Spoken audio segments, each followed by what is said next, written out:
अस्सलामुअलैकुम तमाम देखने वालों को। आज साबिक सदर पाकिस्तान और चीफ ऑफ आर्मी स्टाफ जिस शख्स ने कारगिल की जंग में हिस्सा लिया, जो शख्स पाँव में बिना जूती के घूमता और फिरता रहा, जिसने सूखी रोटियां खाई, जो इंडिया में पैदा हुआ और वालिदैन के साथ पाकिस्तान में आया और उसकी ज़िंदगी का एक ख्वाब था, जुनून था, शौक़ था कि वो पाकिस्तान आर्मी को ज्वाइन करे और बिलाखिर वही हुआ। और उसके बाद वो मुल्क की आर्मी के न सिर्फ उसका हिस्सा बने बल्कि सरबराह बने।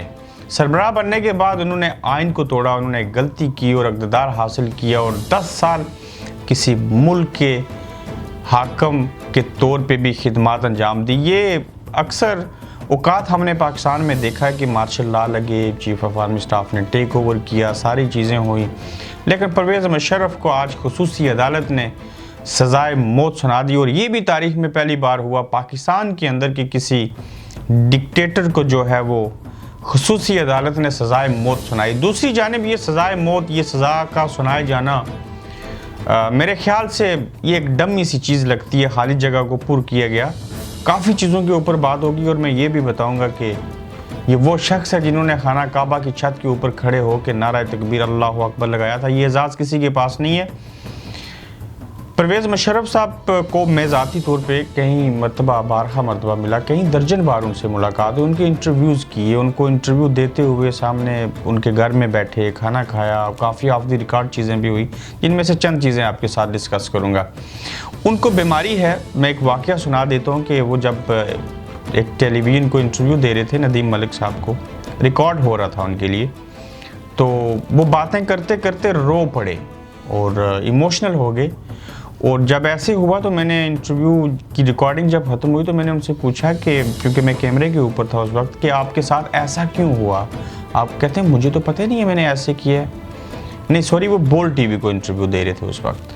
तो कहते हैं मुझे तो समझ ही नहीं आई, तो मैं तो इमोशनल हो गया। वो बेसिकली उनको डेमेंशिया एक बीमारी है, उसके अलावा भी चीज़ें हैं। उनके पाँव जो हैं, ज़ाहिर मैं उनके पास बैठता रहा, मैंने देखा कि लेफ़्ट पाँव जो था उनका बायाँ, वो स्वेलिंग करके काफ़ी फूल चुका हुआ था। उनका खून बनना पिछले 1.5 से 2 सालों से बंद हुआ है, जिस वजह से उनकी रंगत स्याह हो गई, उनको बोलने की प्रॉब्लम हो गई, उनके हाथ और पाँव कांपते हैं। वो शख्स जो कभी मुक्का दिखाया करता था, आप देख लेंगे बीमारियां भी अल्लाह की तरफ से होती हैं, वो इम्तहान भी होता है और वो गुनाहों का कफ़ारा भी हो सकता है। बात तवील हो जाएगी कि ये जो सज़ाए मौत खुसूसी अदालत ने सुनाई, अच्छा फ़ैसला है। बिल्कुल उन्होंने आइन तोड़ा था।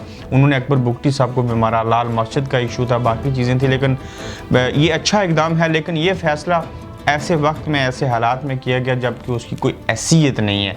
वो बीमार हैं, परवेज़ मुशर्रफ साहब पाकिस्तान उनको ला नहीं सकते, वो आ नहीं सकते, तो लिहाजा इसको समझ लें कि बस खाली जगह पुर की गई।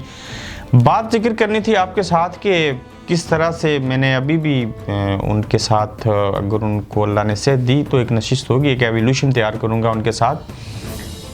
1979 में ज़ियाउल हक साहब के दौर में जब खाना काबा के ऊपर हिजाज़ में, सऊदी अरेबिया में हमला किया गया दुश्मनान इस्लाम की जानिब से, जिस वक्त पानी छोड़ दिया गया था और करंट लगाया गया था और सारी चीज़ें हुई थी, उस वक्त पाकिस्तानी कमांडो के जो शख्स, जो नौजवान आर्मी का इंचार्ज था, उसका नाम परवेज़ मुशर्रफ है।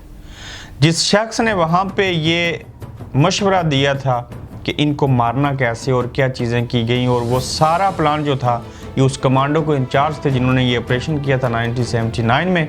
और उसके बाद उनके बकौल जो मुझे उन्होंने ख़ुद ज़ाती तौर पे बताया, वो ये था कि उन्होंने कहा कि हमने जब वो ऑपरेशन किया था वो मेरी ज़िंदगी का एक बेहतरीन ऑपरेशन था। मैंने कारगिल की जंग देखी, उससे कबल जंगें देखी, लड़ी ज़ाती तौर पे, लेकिन खाना काबा के दिफा के लिए जब मैं वहाँ था तो हमने उसमें कामयाबी हासिल की। और उस कामयाबी के बाद जो उन्होंने नारा लगाया उनके बाकोल के, मैं खाना काबा की छत के ऊपर था और वहाँ से खड़े होकर नारा तकबीर अल्लाहु अकबर कहा था, जो उनकी ज़िंदगी का एक बेहतरीन लम्हा है। हर इंसान के अंदर खूबियाँ, खामियाँ, सारी चीज़ें होती हैं। मैंने सोचा कि इसके ऊपर बात करूँ और साथ में इस पहलू के हवाले से भी बताया जाए। अल्लाह करे अदालतें सही वक्त में सही तरह से इंसाफ करें। कुछ ऐसे इंसाफ, कुछ ऐसे फ़ैसले भी होते हैं जिनकी कभी किसी दौर में कोई अहमियत नहीं होती, वो दूसरों की आंखों में धूल झोंकने के मुतरादिफ होते हैं। बिल्कुल पाकिस्तान में डेमोक्रेटिक सिस्टम चलना चाहिए, किसी डिक्टेटर को शब खून नहीं मारना चाहिए, किसी इस्टेब्लिशमेंट को उसके अंदर मुदाखलत नहीं करनी चाहिए। ये जाहिल हों, ये करप्ट हों, ये जैसे कैसे हों, डेमोक्रेटिक सिस्टम को आगे चलने दें। ये चलता रहेगा, ये फलता फूलता रहेगा, इसका फल आने वाली नस्लें ज़रूर खाएंगी। जिस मुल्क में जमहूरियत नहीं होती वो मुल्क, वो कौम कभी तरक्की नहीं कर सकती।